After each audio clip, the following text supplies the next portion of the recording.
Hello everybody, I'm Raphael Perry and it's time for some more of The Way of the Tiger. Now unfortunately at the end of the last episode we suffered a horrific incident and were forced to engage in mortal combat against one of our fellow trainee monks. It did not end well, the dice did not love us that time. So we're all the way back at the beginning again. I've reset the character sheet to starting status. And we're going to dive right in. I'm going to make a few different choices this time, but I'm also going to repeat some of the ones I made last time. And let's see how that goes. I would like to see if I can get through the security measures in the mansion. However, I suspect that if picking locks and disarming traps is not the most effective skill to disable the alarms, then it's going to be either climbing or acrobatics, neither of which we have. So it'll be interesting to see how it plays out. Also, I might completely get demolished by one of the Ronin outside the mansion, and let's hope that's not the case. Alright. Your small ship, the Catechism, sails into Lemne's harbour, the sprawling city lit by the soft glow of thousands of night lamps. The vessel is manned by fishermen from the island of tranquil dreams, their work punctuated by the creak of timber and the splash of waves against the hull. You and the 4 other initiates of the inner circle are assembled above deck. You are the youngest ever selected to begin the time of trial, and you vow to succeed to honour the memory of your late foster father Naijishi. Aiko is the first of your rivals for the title of Grand Master. Like you, she wears a black ninja costume and she kneels nearby rechecking her equipment. Your other competitors are all shaven-headed monks of Quan. First is the towering Gorobe, who stretches against the mast as if he could push it over. He is your main rival, having nearly succeeded at this trial once before. Next is Daon, who leans against the wooden rail, staring out across the dark sea. He fled the island as a boy, his temple incinerated during the Black Lotus Rebellion. Last is the eldest competitor, Shigeru, a slight figure who has cultivated his spiritual power under a Grand Master in the mountains of the mainland. He sits cross-legged on a coil of rope, meditating. Your ship moors alongside a merchant ship. You spot a young woman dressed in a startling kimono of rich cloth and bedecked in jewellery. Her waist is wrapped in multiple sashes along with a golden belt, and her hair is tied up around ivory horns. She is flanked by 2 samurai in white lacquered armour. Gorobe heads down the gangplank, which groans under his weight, and you all follow. "Gorobe," she says softly, "I am most pleased to see you again. For the rest of you, welcome. My name is Singing Wind." Gorobe bows. "I am surprised to see you here, my lady. The last time the test was set by your husband." A look of pain passes across her. "My husband has been assassinated. My troubles outweigh any test I was to have set you. The bandit leader Mutari has since slain my guards and seized my home, taking my husband's falcon katana to claim dominion over Lemne. My remaining samurai are away, escorting my husband's body to his family estate, so I beseech you for help." Gorobe eagerly volunteers to help, as do Daon and Aiko. "What of the flag we are to compete for?" Shigeru asks. "Whosoever wrests the falcon katana from Mutari's corpse will earn my flag." Shigeru says that a spear does not become sharper with the more steel you put on its tip. In fact, rather the opposite. Singing Wind already has several champions for her cause. Instead, he declares he will hasten to Nara to capture another flag.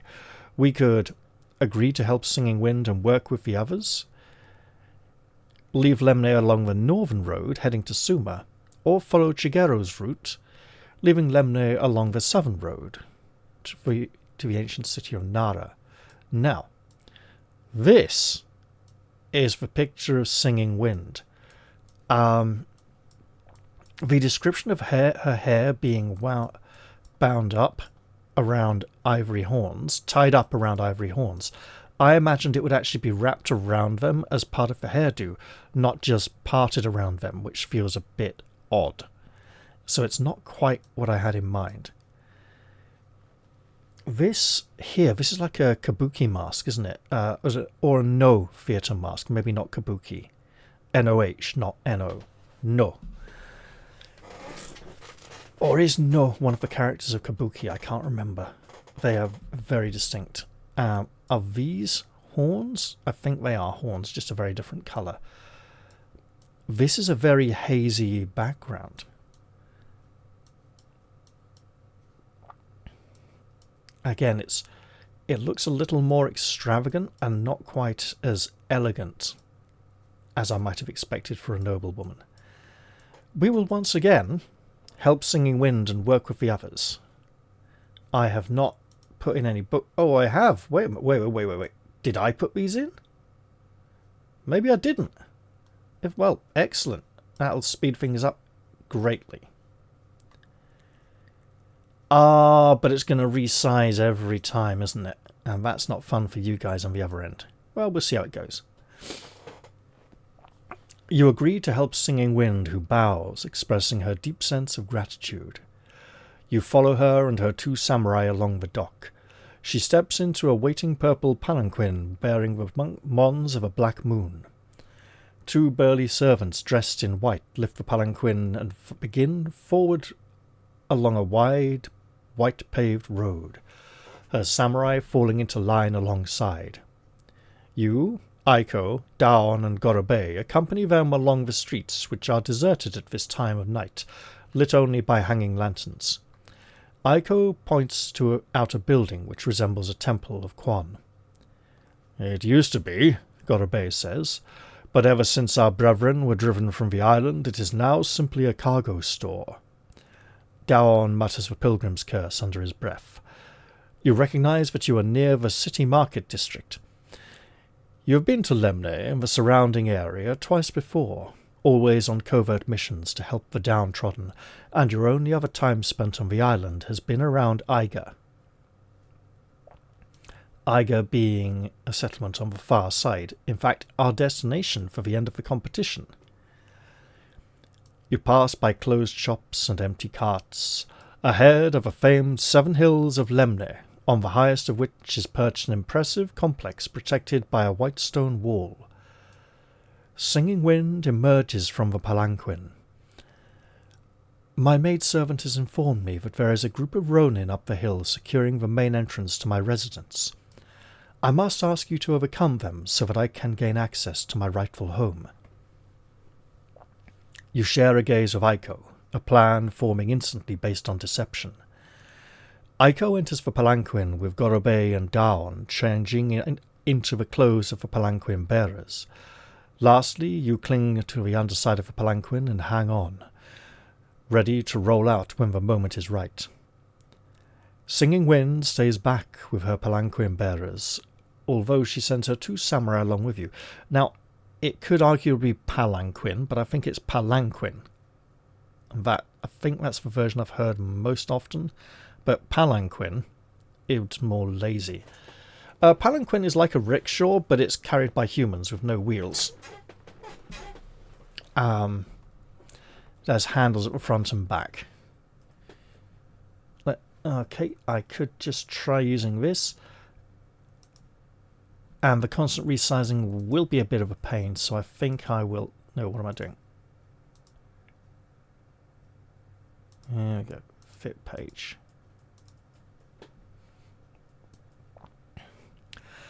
Daon puffs a little as the palanquin is carried uphill. However, Gorobei does not seem to show even the slightest strain of exertion.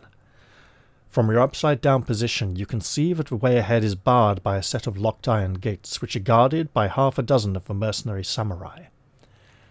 Aiko calls out to the Ronin from inside the palanquin, her voice a perfect imitation of Singing Wind. "I am the rightful heir to Lemne, and I will not be denied entry to my own home." Two of the Ronin draw their katana and approach the palanquin. Suddenly, Aiko bursts out with a leaping tiger kick into the face of the nearest enemy. You drop from the palanquin. There, I see I went palanquin instead of palanquin, you see. And roll aside as Gorobei and Daon emerge, abandon it, to join the fight alongside Singing Wind's samurai. There is one Ronin not engaged by anyone who is trying to work his way around to attack Aiko from the blind side. We will attack him. Absolutely. We're not going to leave her to be injured. That would not be something our god Quan would approve of. So we'll go down to 236. Went a bit far.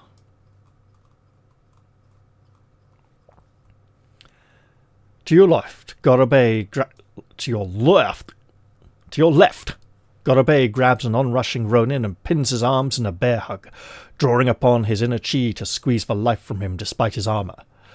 Daon and Aiko are busy in combat against two others.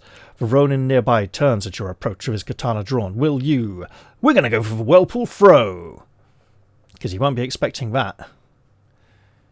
He's only a Ronin, he's not a ninja. Or even a warrior monk. With amazing speed, you turn and grab his extended weapon arm, intending to use his own momentum against him in a whirlpool throw. His defense against the whirlpool throw is 5. Let's see how the dice like us tonight.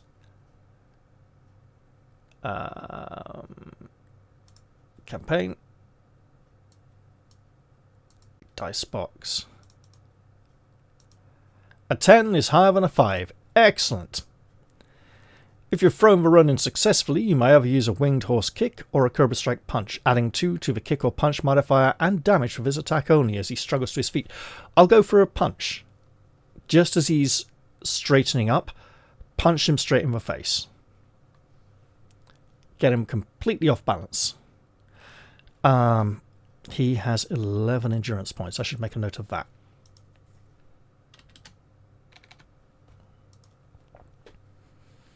And then we'll punch away. With almost superhuman speed, you try to flick aside his sword whilst delivering a Cobra Strike aimed at the gap in his neck armor. His defense against the Cobra Strike punch is 5, which is excellent. So we will have a modifier of 2. And if I really wanted to, we would need to get above his defense of 5 to succeed, so I could plug in a target number of 6, so I could see a straight pass or fail. 9 plus 2 is 11. Success, because it's a 6 or higher. Although we'd need to keep changing target numbers. I don't know if I'll do that too often. That is a very successful punch. We are going to have an extra 2 damage. Let's roll and get 4. Okay. 2 plus 2 is 4. It is what it is, and he has 7 endurance points remaining. Which means... oh dear, sorry about that. He is momentarily off balance by you knocking his katana blade wide, but he quickly recovers to slash at you. Your defense against this is 7. Well then, that would be 2 dice plus nothing, and he needs an 8. A 6. If I want to see individual dice rolls, I couldn't use this dice box. I would need to type them in manually, like this.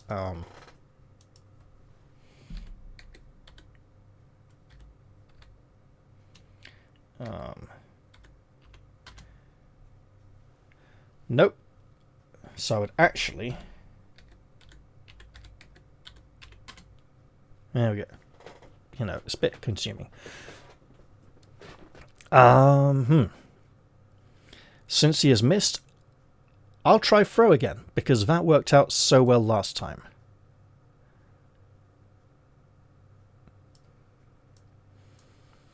His defense against the throw is 5, so we're looking at 2 dice trying for a 6.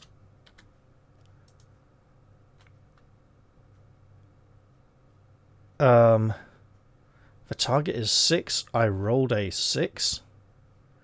1 plus 5 is... Oh, it is showing. Except it's not. Okay. 1 plus 5 is 6. And his defense is 5. So that's interesting. So if I just briefly put in a 5 there. So that's a fail. This is not a fail, though. That's a total of 6. So maybe it needs to beat the target, in which case I'll just try putting in the correct targets and see how that goes. So we've successfully thrown him again. Let's try the winged horse kick this time. This may well finish him off if we are fortunate. You launch yourself forward into the winged horse kick, aiming your heel at the gap in his armour between his neck and chin as he rises. So we've put in a target of 6. 2 dice plus 2, because he's regaining his feet, and 8. 2 threes and 2 is 8. So we don't know for certain how it's treating on the target, if it's meet or beat. Which is, of course, fiddly because of blocking, where we... Anyway. 1 die for the kick, 2 because it's a kick, 2 because we threw him, so plus 4, 7. Which is exactly enough to finish the fight. We have indeed defeated the Ronin. Let's move on. The Ronin collapses, his katana clattering to the paved road from his lifeless hand. You look around to see Gorobei pin a second opponent to the ground and deliver a shattering punch that ends all resistance. All the other Ronin are dead or incapacitated. Singing Wind herself rushes up with the palanquin bearers and crouches over a loyal samurai who has fallen in the struggle. She murmurs a blessing in the name of Illustra, goddess of life, staunching the bleeding and saving the man's life. Mutari will be sleeping in my quarters at this late hour, Singing Wind says to your group, collecting the gate key from one of the bodies and opening the gate. The direct route there will be guarded and contains some countermeasures to ninja infiltration. My husband created them when he was told he may be assassinated. Little good it did him. I know of a secret passage that will bypass the defences, although only one of you can use it.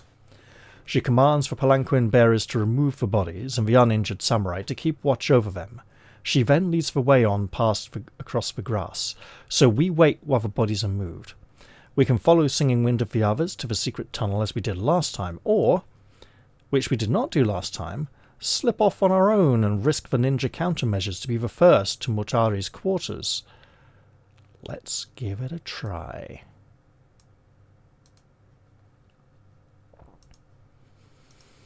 And we will see if we are required to use a skill we do not possess.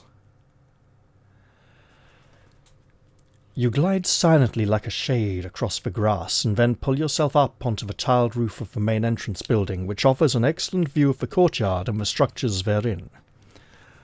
Starting from the inner side of the building, where you crouch, a roofed walkway extends through the courtyard to the inner building where great moths the size of a sake cup flutter, drawn by the soft glow of lanterns. You spot 3 Ronin patrolling different parts of the courtyard, each holding a lantern.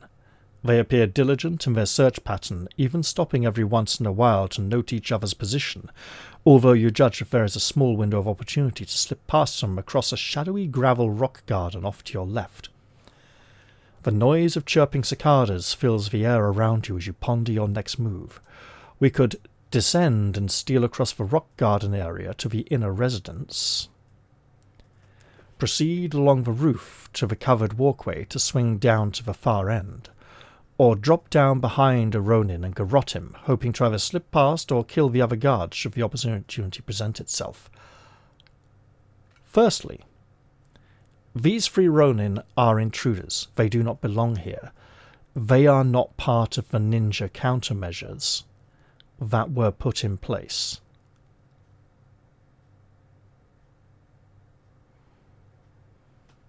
The diligent, well-planned out search patterns feels a bit like a computer game, but also it feels like one of the ninja countermeasures that may have been taken, if these were loyal servants of the household, which they are not. They are part of the bandits who have come in. So they have set up their own search pattern.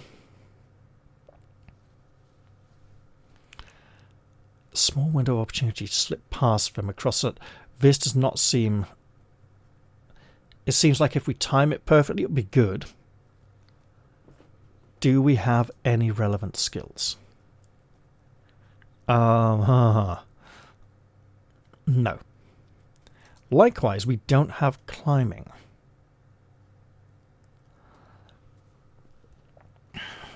So, trying to sneak across the garden seems like what's being hinted at as the correct way to proceed. If they are searching, each holding a lantern, will they look up? A roofed walkway extends through the courtyard in a building. Proceed along the roof of the covered walkway. Yes, I think that seems like the most sensible ninja option.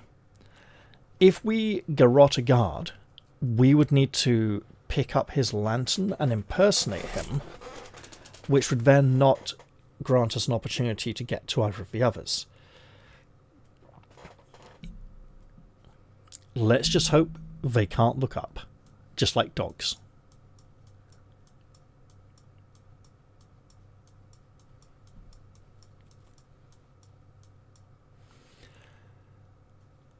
You keep your head low to blend in with the roof against the night skyline and slither along it, freezing whenever you detect a guard moving nearby.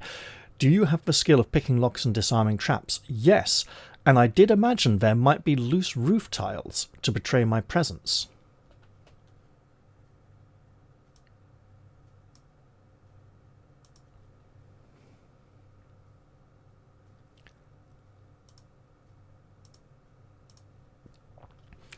As you inch your way across the roof, your senses straining, you detect a tripwire running from eave to ridge, almost invisible in the darkness.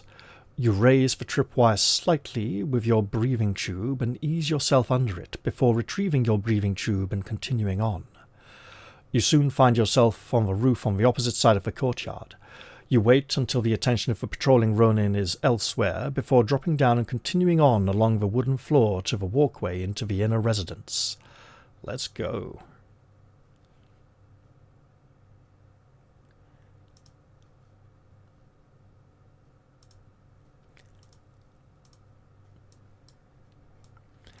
You creep along a gloomy corridor, pausing outside a set of doors to listen for any sounds in the night. You hear someone's deep, restful breaths coming from inside. You use a shuriken to cut a small slit in the paper panel of the door, peeking into the large room which is lit by a small, flickering candle. Little more than 20 feet away, asleep on a futon in an otherwise sparsely decorated room, is a middle-aged man dressed in a purple kimono, presumably Mutari. Laid out on the wooden floor at his side is a sheathed katana, the hilt of which is decorated with falcons. It would be incredibly amusing and ironic to use it to execute him, but the sword once drawn should draw blood. But should we sully it with his blood? There is no sign of danger, so you slide open the door, stepping into the room before sliding it shut behind you. You remain still, sensing something is amiss.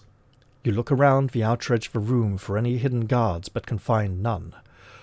Mutari stirs in his sleep, rolling over with a sigh and murmuring before going back into a deep sleep. Do you have the skill of picking locks, detecting and disarming traps? Yes, we do, because it's what got us here.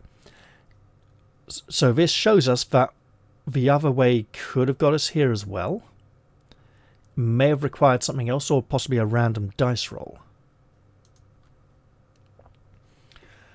You tentatively place a toe on the next floorboard, and a subtle movement confirms your suspicions.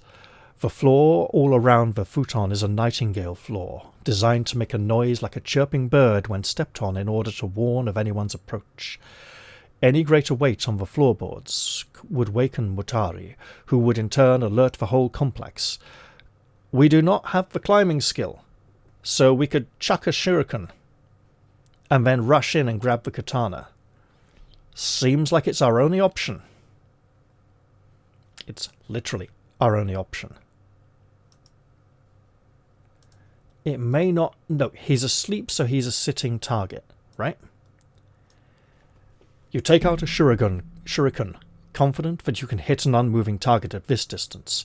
You hurl the shuriken and rush in behind it, and your footfalls make a sudden noise. The floor all around the futon is a nightingale floor, designed to make a noise like a chirping bird to warn of anyone's approach. Your shuriken strikes Mutari in the shoulder, and he awakens with a wail, grabbing for the falcon katana, probably awoken by the wound to the shoulder long before the sounds of the floor even wake him. You will have to fight him for it. You may deduct 6 from his endurance of 15. So we will absolutely do that.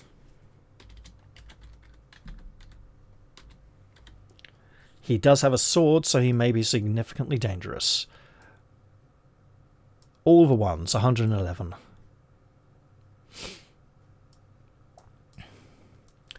There is little time for subtlety here, as Mutari's cries of alarm bring distant shouts in response.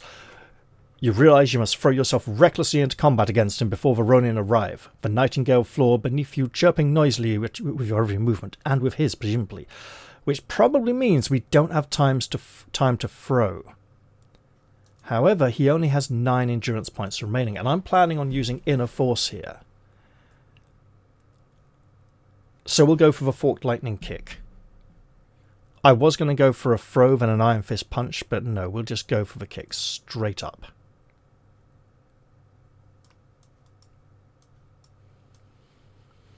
You must defeat Mutari with all haste before the Ronin guards can reach the room.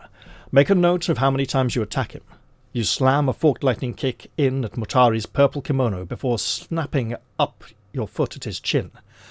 Mutari has a defense of 5 against the forked lightning kick. Now, I wanted to mention this.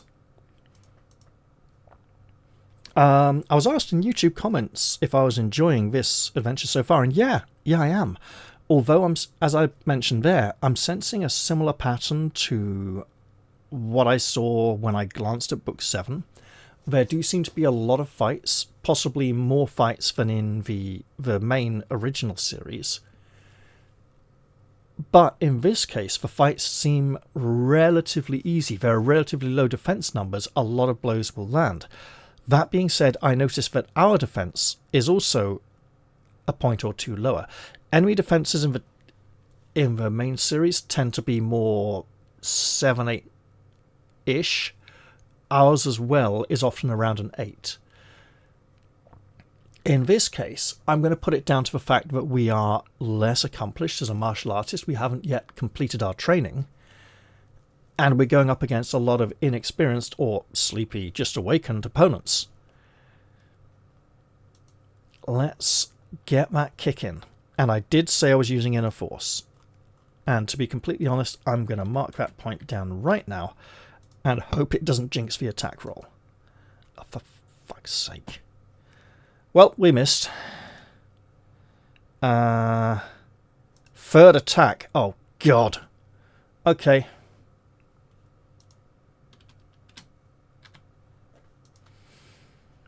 He will counter with a falcon katana, which he wields with considerable expertise. Our defense against this is only a 6. That's not ideal. And now, of course, the game's going to roll really high.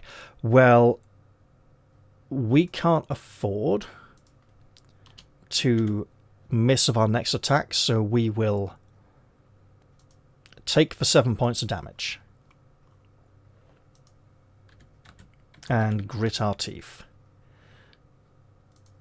I imagine punching will be effective, but we're going to have to kick again.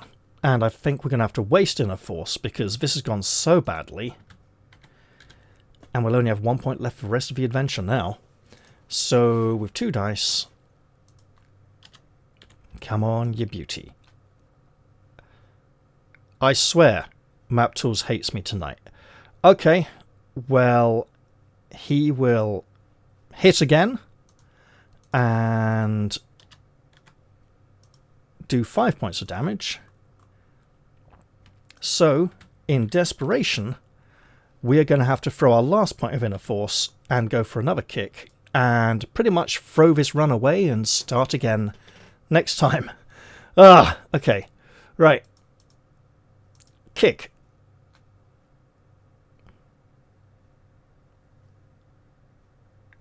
Clearly, the dice do not love me tonight. Well, I did okay in the fight outside, didn't I? Well, bugger. Oh, look! I've tried to hit him 3 times! Guess what? All the samurai are going to come in and kill me now, aren't they? Okay, let's see. Much to your frustration, Mutari simply will not fall quickly enough. Several Ronin burst into the room with their katana drawn. We do not have feigned death, and he'd probably stab us anyway just to make a point, because he knows he hasn't hit us yet. 392, we are very, very dead, presumably. You fight bravely, but more Ronin join in the fight, and the odds quickly become insurmountable as they hack at you remorselessly with their swords until you fall. At least you will be remembered, for this room of the daimyo of Lemne will be forever named Red Ruin after you, and it is said that no matter how hard the wooden floor is scrubbed, your blood will still stain it. Well, that was not ideal. Better go back to the beginning and start again. Because, honestly... I mean, these aren't hot-linked, are they? No. The fight at the gates means we could be injured, so we want to check our health level coming in. 209. Attack for Ronin. We'll go for a throw, because that worked so well the first time.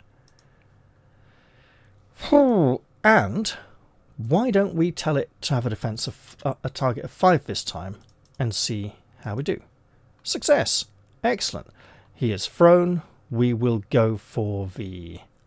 Oh, we're looking at 11 here, aren't we?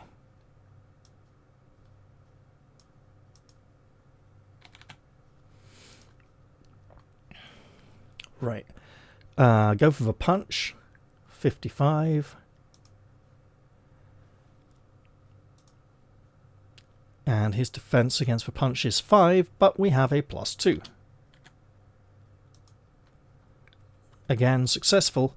And we will take out the target. Oh no, we'll have to clear it anyway for the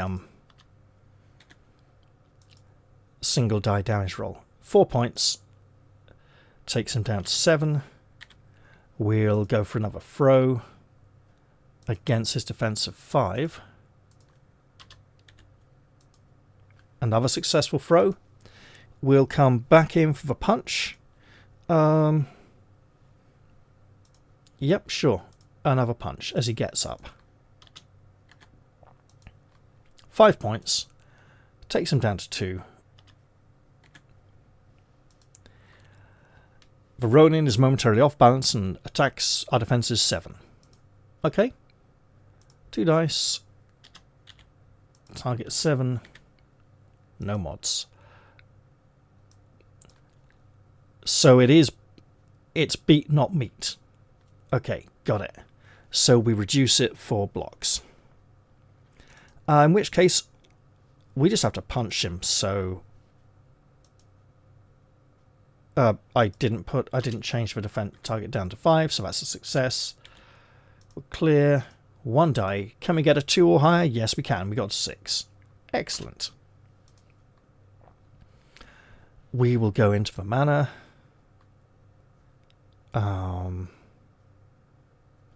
34.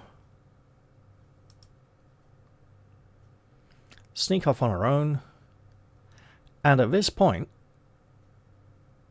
an obvious correction, we are back at full ninja stars and full inner force. Also, we didn't take any damage in that fight, so once again we make it through on full health.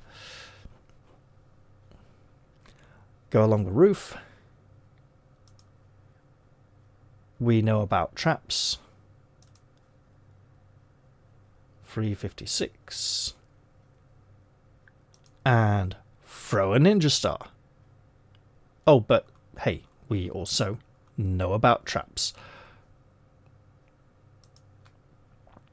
Then we throw the ninja star.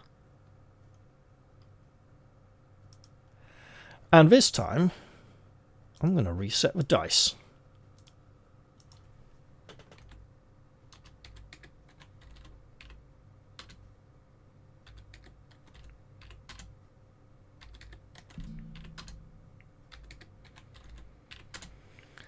Is it D100 or D1000 to reset the dice? I can't remember. Anyway. And clear. And pray. So. He has 15 down to 9. Right? Yes. And 111. Right. We have no time for throws because they still count as attacks. Theoretically, we'll have a higher defense if we use the punch. For 9, though, we'd be needing a 5 punch.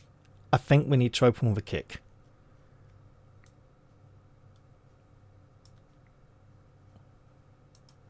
And I'm absolutely throwing in a force in here.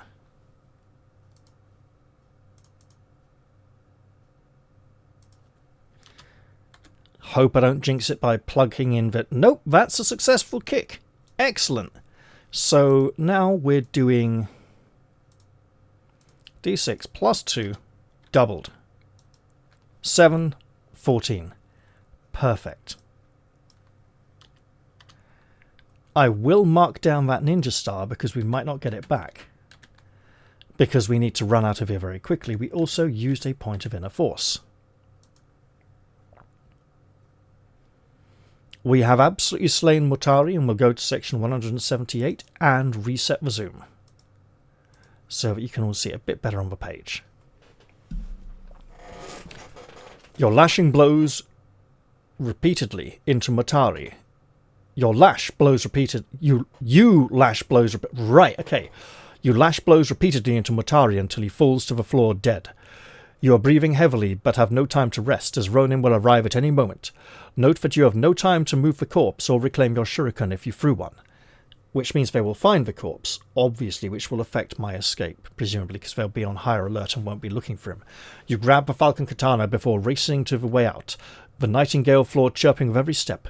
Your work for the night is done and you seek out Singing Wind. I will not write down the falcon katana because it will be presumably removed from my equipment list very quickly. 324. See, we had the skills, we just didn't have the dice on our side the first time. You make your way back to Singing Wind and the others and stand proudly as you present her with the falcon katana. She gently takes it from you, thanking you for your service. She reaches into her kimono and hands you a folded piece of silk. You open it to reveal a purple flag bearing a black moon trimmed with gold. Note on your character sheet that you have the flag of Lemne. I can't put the accent over the E because I don't have a wonky European keyboard.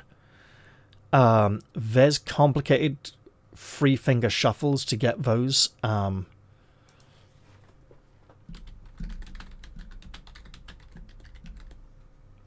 I don't for the life of me know what any of them are or remember them. I asked a friend many years ago about a few of them and he told me. I've forgotten since then. He was Swedish. You have earned one of the 2 flags needed to undertake the final test to become a Grand Master, which means when we reach Suma, we can afford to fail and just press on to Nasaka or theoretically Takahiri if we are confident. So we have an extra chance. As a group, you hurry out of Singing Wind's grounds and return to where her palanquin bearers and 2 samurai await. Singing Wind says you are welcome to rest overnight on her ship in the harbour, but you decline, saying you must continue on to compete for another flag. She places a hand on your chest and murmurs a blessing to Illustra. You may restore up to 2 lost endurance points. We don't need to restore any, because we took him out with a single kick this time. The other time didn't happen. Or obviously, Avenger, trapped in the web of the Great Spider Queen, was imagining how badly things could have gone when he did this adventure for the first time and got everything perfect excellently. Right? Because he only got the one chance. Daon and Gorobei change back out of their palanquin bearer clothes and into their monk's habits. Daon advises he needs no rest, bows and leaves at once. Aiko changes from her ninja suit to the straw hat and golden robes of a priestess of Eo, prince of peace and weal. Then, with a smile to you all, she disappears into the night. Gorobe strides out too, his gaze filled with a steely determination. Now, he's trying to outdo us. We're a step ahead of him. You change into the robes of a simple traveller and ponder your next move. Suma and Nara are closer, but also closer to your competitors. You only need one more flag. We could leave Lemne along the northern road to the castle at Suma, leave Lemne along the southern road to the ancient city of Nara, or take advantage of our head start and leave Lemne cross-country heading west to Takahiri or Nasaka. We've already travelled the route to Suma, and it seemed quite nasty before. I'm tempted to try the samurai infiltration method. But maybe I shouldn't push my luck.